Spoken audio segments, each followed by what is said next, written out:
Hey there. In this video, we are going to solve a differential equation using the method of Frobenius. And this means we're going to be using power series and finding a power series solution to this. Now, with the method of Frobenius, we're using this when we're dealing with a singular point that our solution is around, as opposed to an ordinary point. And this method only works if my singular point is regular, so it's a good idea to first check that. And I can do that pretty quickly by putting the differential equation in standard form so that I can identify p of x and q of x. So, and that's the coefficients on the y term and the y prime term. So with this one, I have 3x y double prime plus 2 minus x times y prime minus y equals 0. And so to get this into standard form, I would divide by that leading coefficient of 3x.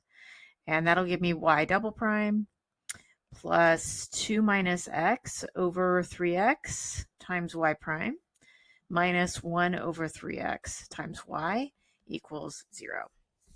So the p of x I mentioned is going to be the 2 minus x over 3x, and negative 1 over 3x is the q of x. And to determine if my singular point, which the singular point is 0 because that is where p of x and q of x are not defined. So x naught, we'll say x naught is 0. That's my singular point. Okay, and so to figure out whether it's a regular point, I'm going to take each of these and find a little p of x, which is x times big P of x. So x times 2 minus x over 3x. And so that simplifies to 2 minus x over 3. And that is continuous at our singular point, x naught equals 0. So this is analytic at x equals 0. For q naught, it's very similar. I'm going to now take x squared times q of x, so times the negative 1 over 3x, and simplify that, and that's going to give me negative x over 3. X naught is continuous there, so it's analytic at x naught equals 0. So this means that my singular point is regular, since I got two functions that are continuous about that point, x naught equals 0. Okay, so now that we've established we're dealing with a regular point, I can choose a solution, a power series solution, that looks like the series from n equals 0 to infinity of Cn times x to the r plus, or n plus r. Okay, r is the indicial root, and we are going to be solving for that as we go along here. So first thing I'm going to do, now that I've established I'm dealing with a regular singular point, is substitute y and its derivatives into the differential equation. Okay, so I'm going to take 3x times the second derivative of my proposed solution. And so that's going to start at 0 still because of the r on the exponent. So n goes from 0 to infinity of Cn times, and if I'm taking the derivative, I have to do power rule twice on that nth term of my power series. So that's going to be n plus r times n plus r minus 1 times x to the n plus r minus 2. Okay, that's my first, or my second derivative here. And let me give myself some room. Okay, and then plus, now I'm going to distribute the y prime to this 2 minus x. So I'm going to get two power series here. So we've got 2 plus the first derivative, so n equals 0 to infinity of Cn times n plus r times x to the n plus r minus 1. And then minus x times the series n equals 0 to infinity of Cn times n plus r times x to the n plus r minus 1. And then lastly, minus the y is just the original series. So the sum from n equals 0 to infinity of Cn times x to the n plus r.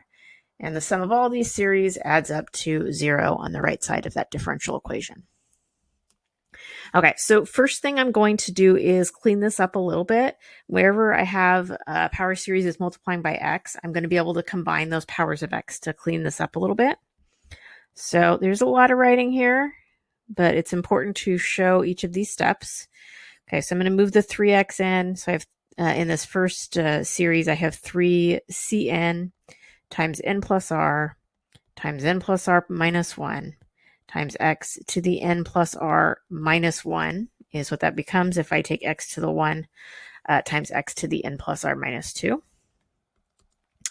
Plus, and the second one isn't going to change. I'm just going to move the 2 inside so I don't forget about it. So I have 2cn times n plus r times x to the n plus r minus 1 minus, and I'll move the x into this third series and combine it with the power of x that's already there. So that's going to be cn times n plus r times x to the n plus r. Okay, so the minus 1 here and the x to the 1 there cancel out. And then minus that last series, n equals 0 to infinity of cn x to the n plus r. Okay, so it's been cleaned up, and my next task is to get an x to the n plus r in each one of these series. And I'm actually going to do x to the k plus r. I'm going to do substitution. And I'm looking at the exponent for each one to decide. This first power series has n plus r minus 1. I'm going to just take everything with the r and make that equal to k. So k equals n minus 1. In the next one, same thing. K will equal n minus 1. K is going to equal n in the other two since they just have an x to the n plus r. Okay, so let's swap all those out and then see what we get. Okay, so originally this first series started n equals 0. If I just plug in that first term to my substitution here, k equals n minus 1, I get 0 minus 1. So it might feel a little weird, but this series is going to start at negative 1. So k equals negative 1. And if k equals n minus 1, then n equals k plus 1, just adding 1 on both sides of that little equation there. So this is going to be c k plus 1. And then k plus r plus 1. And then k plus r x to the k plus r is what I get from swapping out all the n's for k plus 1. Okay, and the next series, same thing. K is going to start at negative 1 again. And it's going to be 2 c k plus 1 times k plus r plus 1 times x to the k plus r. And then the last two, I'm just swapping out n's for k's. Nothing else is going to change. So this will be k equals 0 to infinity of ck, k plus r, x to the k plus r, minus a series from k equals 0 to infinity of ck, x to the k plus r. I'm just doing that to get all my variables to match up. And now I want to be able to combine these series into a single series, but they're not all starting at the same spot. So to deal with that, I'm going to take the ones that start earliest, which is these first two that start at k equals negative 1. And I'm going to extract the first term from each of those two series, and just throw them out in front of the whole sum, and then they'll all be starting at 0, and I can write them as a single sum. Okay, so for this first one, if I plug negative 1 into the nth term, that's going to be 3c0 times r times r minus 1 times x to the r minus 1. So that's the first term of the first series, where k equals negative 1. I'll do the same thing for the second series. So this is going to be plus 2c0 times r times x to the r minus 1. Okay, and now the rest I'm going to write as a single series starting at k equals 0. So I can take all the nth terms now that I've extracted that first term from the first two series. Okay, so this is going to be 3ck plus 1 times k plus r plus 1 times k plus r. And I'm going to factor the x to the k plus r out of all of these, so I'll write it at the very end. So this is plus 2ck plus 1, k plus r plus 1, minus ck k plus r, minus ck, and that's all times k to x to the k plus r. And L equals 0 still. Important not to forget that equals 0 at the end, because what we're going to do in a minute will not make sense if it's not equal to 0. Okay, so I've got two parts to this equation now. I'm going to deal with them separately. The first one is the terms out in front of the series. This is called the indicial equation. With the method of Frobenius, I'm always going to assume that C naught is not 0 because I'm trying to get a non-trivial solution, a non-zero solution. So we're going to assume C naught is not 0, and that means that the rest of this has to add up to 0. The coefficients with the r's have to add up. So I'm going to rewrite this as I'm going to take the C naught and the x to the r minus 1 and pull that out, factor it out. And I'm left with 3r times r minus 1 plus 2r. And so that part in parentheses, that is the indicial equation. And it's equal to 0 because all the terms have to add up to 0. So 3r, I'm going to distribute this. So that's 3r squared minus 3r plus 2r has to equal 0. So that gives me 3r squared minus r equals 0. And I can solve that by factoring out an r. I get r times 3r minus 1, which means I get a root at 0 and another one at 1/3. And this is pretty typical of the method of Frobenius, but you could get, say, to a multiple root or even a complex root. But most of the time we get some real numbers here. Okay, so there's my indicial roots. Now I'm going to move over to the power series, and I'm going to set that coefficient equal to 0. Okay, and I'm going to do some factoring along the way. These first two terms both have a ck plus 1 and a k plus r plus 1. So I'm going to factor those out.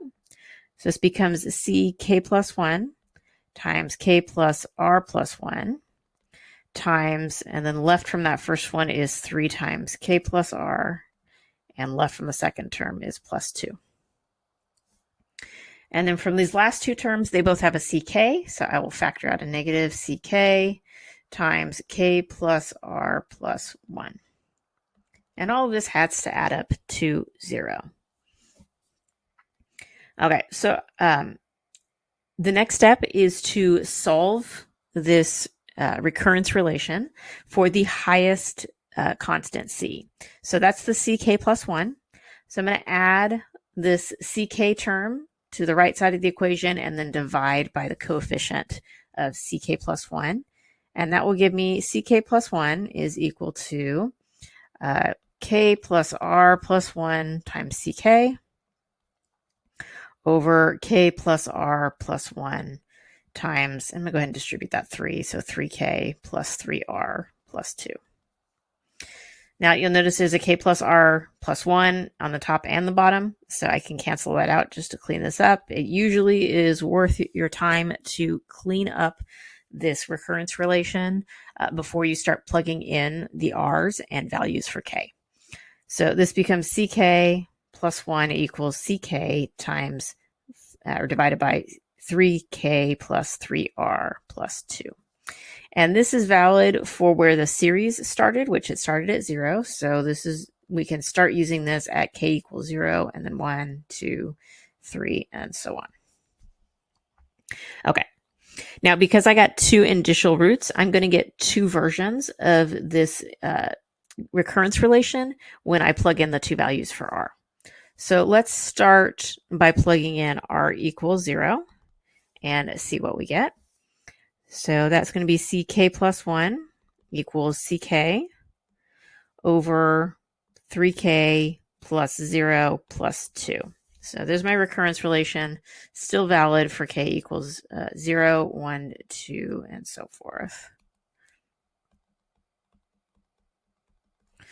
Okay, and then if I plug in 1/3, I get ck plus 1 equals ck over 3k, and then 3 times 1/3 is 1, plus 2 will give me plus 3. Again, for when k is equal to 0, 1, 2, and so on. Okay, so there's my two recurrence relations for the two indicial roots. And to get my solution, I'm going to plug in a few values of k into both of these and then put them together to get my two power series solutions to this. Okay, so for the first one where r equals 0, I can start with k equals 0. And so that's going to be C1 equals C naught over 2. And then k equals 1 will be C2 equals C1 over, let's see, 3 times 1 is 3 plus 2 gives me 5. And well, C1 we just found is C naught over 1. So this will be 1/10 times C naught. Okay, and then k equals 2. We'll do this last one. And so that's C3 equals C2 over 3 times 2 is 6 plus 2 more is 8. And C2 was 1/10 C naught. So this is going to be 1 over 80 C naught if I just substitute in the value for C2. Okay, so I've got a few non-zero terms here. So I'm going to go ahead and write out the solution I get from this first one. So Y1 is going to be, and you'll notice all of these have a C naught. So I'm going to have the C naught out front. And then it's always going to be times the x to the r, which here is just x to the 0. And then times the terms. So I have the C naught term, which is just 1. Plus, and then C1 was 1/2 C naught. The C naught's already been factored out. So this is 1/2. And since this is the first constant, it's times x to the first power. The next one will be the 1/10. And this is C2, so it's times x to the second power. And then the last one plus 1 over 80 times x to the third power. And then I'll do plus ... to indicate that that is going to continue on. So there's my first solution. And if you have trouble or you're not sure what power of x each one should be, just look at the number, the subscript on your C, and that'll tell you what the exponent should be. Okay, so let's move over and get our second solution. We're almost done here. We're going to take and plug in k equals 0 to the second recursive relation. So that's going to be C1 is equal to C naught over 3. And then k equals 1 will give me C2, which is equal to C1 over, 3 times 1 plus 3 is 6. And so I can replace C1 with C naught over 3. So that's going to give me 1 over 18 times C naught. And one more, k equals 2. That's going to be C3 equals C2 over 3 times 2 is 6 plus 3 gives me 9. And then if I replace C2 with the 1/18th C naught, that's going to give me 1 over 162 C naught. Okay, so that means that Y2 is going to be equal to C naught times x to the r, which is 1/3 in this case, times, and then I can put together my sum using my coefficients. So there's a 1 for the C naught x to the 1/3 plus, and then C1 is 1/3 times x. C2 is 1/18th times x squared plus C3, which is 1 over 162 x cubed. And then ... to indicate that that continues on. And there are my two power series solutions to this differential equation using the method of Frobenius.